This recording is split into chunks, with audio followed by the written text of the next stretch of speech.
এই টুর্নামেন্টে প্রথম পুরস্কার 15,000 টাকা, যিনি আফম ওসমান ইতালি প্রবাসী, তিনি স্পন্সর করেছেন। দ্বিতীয় পুরস্কার হেলাল আহমদ ইউকে প্রবাসী, তিনি সেটা স্পন্সর করেছেন। ম্যান অফ দ্য ম্যাচ দাতা জসিমউদ্দিন, তিনি সেটি স্পন্সর করেছেন এবং আরো অনেকেই বিভিন্নভাবে পৃষ্ঠপোষকতা করেছেন।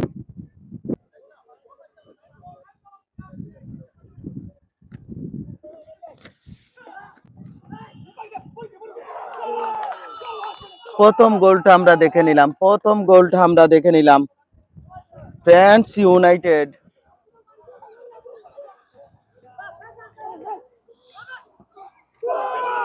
আরেকটা গোল।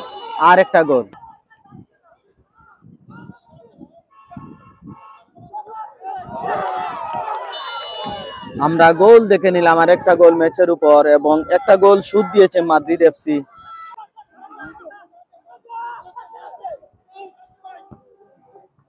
এবং গোল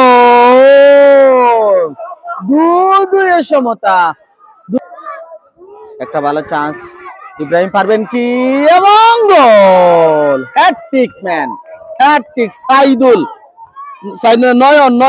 করেছেন। ইব্রাহিমের চমৎকার অ্যাসিস্টে হ্যাটট্রিক পূর্ণ করেছেন নয়ন।